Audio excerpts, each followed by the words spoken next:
Lessons, lessons learned, lessons learned,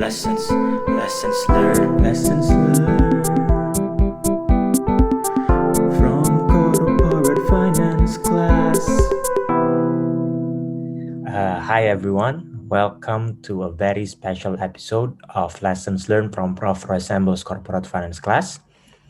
In this episode, we're going to recap what we have learned from Prof. Sembel's corporate finance class in the 7 weeks of the total session. So before we start, I'm going to disappear for a while so you can see the whole mind map summary of the class.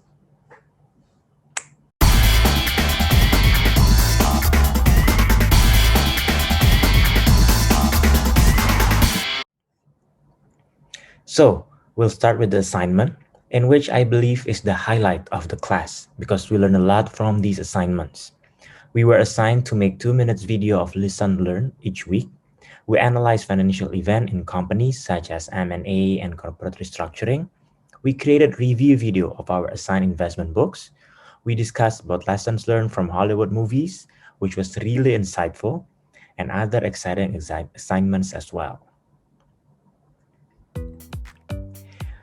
Next, introduction to financial management. We learn about the objective, what to manage, from risk management to asset structure. And we also learn about the value creation principle in corporate finance. Next, time value of money. The concept is that $1 today worth more than $1 tomorrow. And from that basic concept, we learn about future value of money and present value of money. Next, capital budgeting. We use capital budgeting to plan investment in long-term assets and with certain methods and criteria, such as IRR and payback period. And then we decide whether to accept or decline the investment.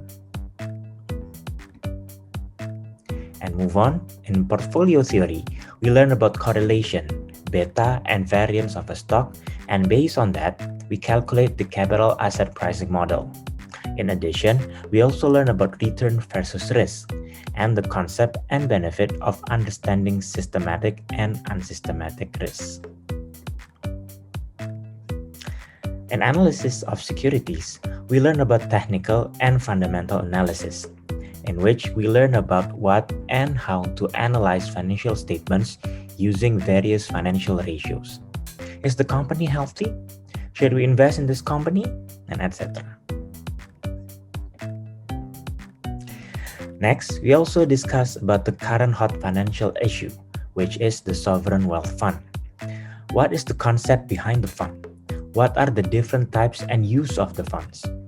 We all remember the fiasco with 1MDB. So what could be the potential problems for SWF in Indonesia?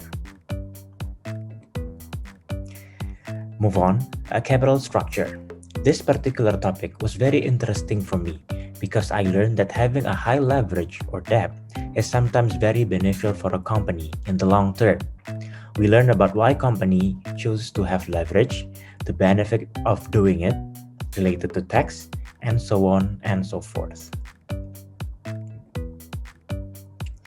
And in corporate restructuring, still related to capital structure, we discuss about the case about LBO or leverage buyout, which is the infamous RGR Nabisco case.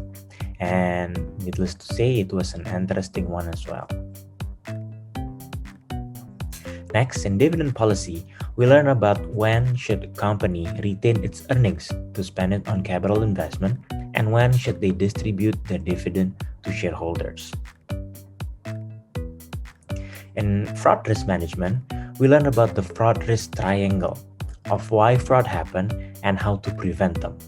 We also learn some interesting facts about, based on statistics, who is most likely to commit fraud. And last but not least, we learn about international finance, where we were introduced by Prof. Sembel the concepts such as spot and future market, arbitrage, exchange rates, and the differences between call and put options. So there you have it, the corporate finance of IPMI Executive MBA in a mind map summary. So thank you all for watching.